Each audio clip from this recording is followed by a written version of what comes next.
Hello, everyone. Thanks for joining me on the learning journey again. I really appreciate the support and I enjoy sharing content. And this week, I want to look at transition points as students move from one level to the next, from they start school until they go to university. Actually, these points are important. Remember, they're starting off and going to school. How do you get them in, and the sort of atmosphere that is in that school must be considered, and they move from one stage to the next until they're at university. All these points are called transition points, and sometimes, as parents and educators, the consideration is not fully given to these points. So hang around. I want to take you on a journey where we explore transition points, why they are important for academic success, and why, as a parent and a carer, you must give consideration for these transition points. I'm going to highlight some points that you must consider because it's important. Transition points, as I found out in United Kingdom when I worked there, it was very important. And I want to bring that to the world. We need to understand that when a child moves from one level to the next, it's a new start, a new beginning. So hang around as we go into transition points. Transitioning from one level of education to the next is an important milestone in a child's life, of course, or their academic journey. Parents play a critical role in supporting their children during these transitions, along with the overarching importance that each transition point is geared for academic success. First is, as parents, we need to ensure that our child is ready. So we call this readiness skills.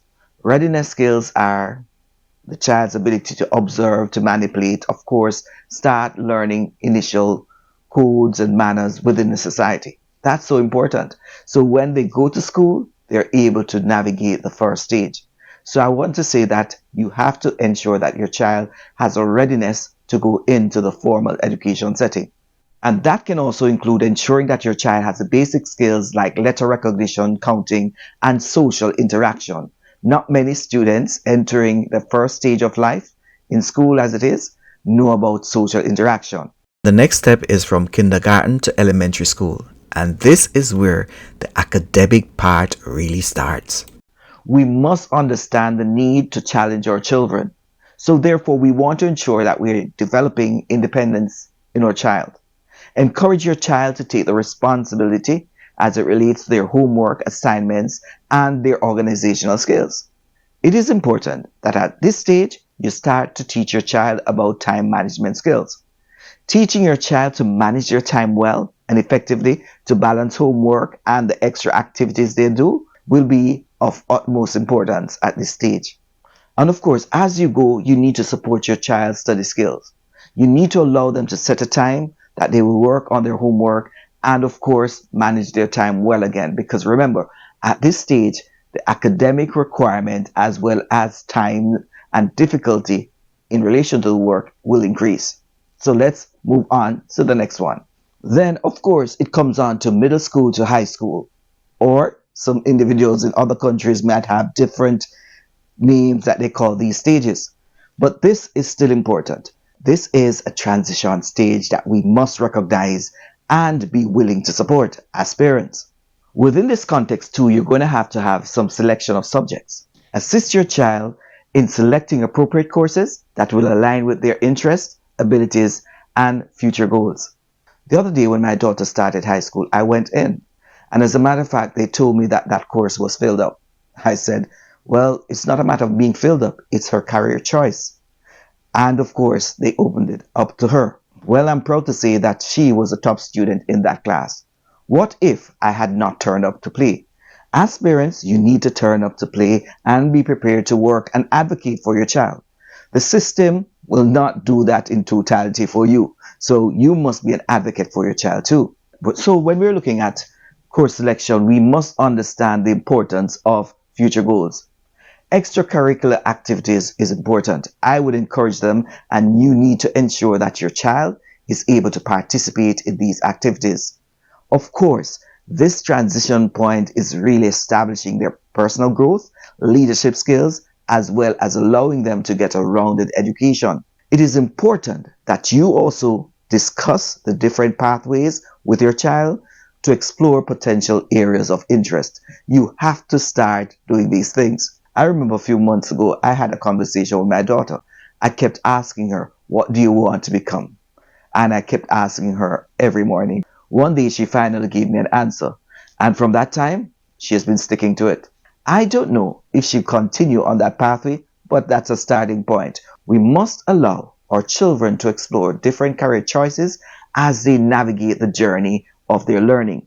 You must be an active participant at all times. So let's move on a bit. Now, the next stage is from high school to, of course, university. But this is another transition point. At every point, you must turn up to ensure that there's a smooth transition because you don't want your child to be left behind. Now, we are at the stage of course, moving from high school to university. And many students who are required to be more independent, sometimes they get lost. And I'm just wondering if institutions have done enough to ensure that these transition points over a period of time are scaffolding the individuals to maximize their full potential. On reflection, back in the UK, when a child started out, you'd even have the teacher visit the child's home in the initial stage.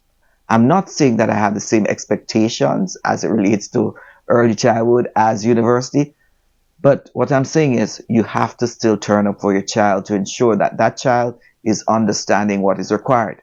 And if you don't have the skill set, ask someone to assist you, someone who has gone to that institution or someone who has gone to another institution.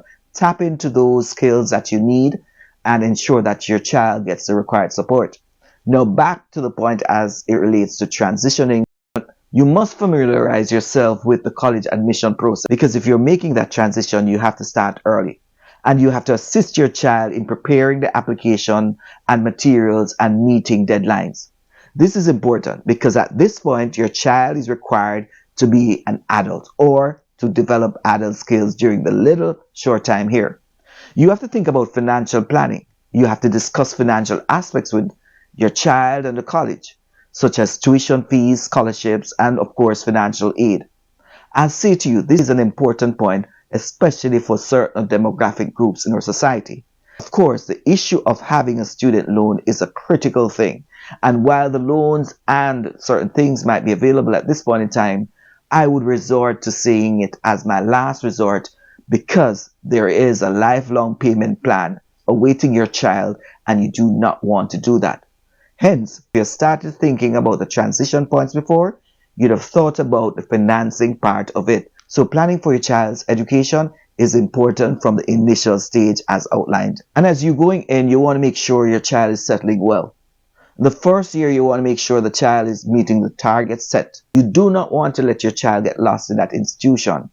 Yeah, so many students need guidance. Remember, you have to turn up to play because you are actually the supporter of that child. There's also the point of advocacy. As you're allowing your child to move on through the transitioning process, you have to allow them to have a voice.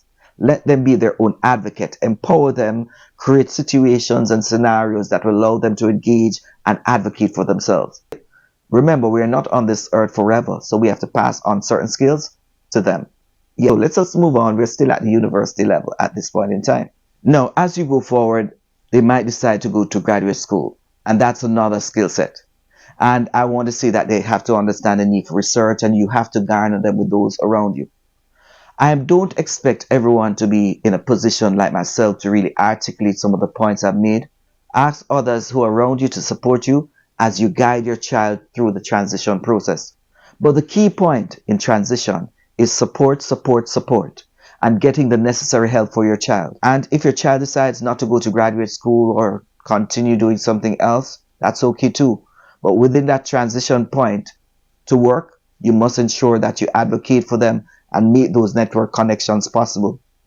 For example, you need to ensure that they make connections to the field that they're going into. Networking is also important. So as they transition throughout the university and into the world, I encourage you, let them make these connections because they need the networking. They need, for example, these internships. And those are some thoughts I'm sharing with you because I shared it with my daughter. I helped her along and she did enter university, graduated last year. And I would say that some of the tips I'm giving you, I kind of did most of them. I turned up and of course I turned up and I played. I was a team player. I was a cheerleader. I was a shoulder to lean on. And in the end, it all worked out. Thank goodness at this point in time, yes, she's okay. And I'm working on another one to ensure that she also reaches the goals that she wants in her life.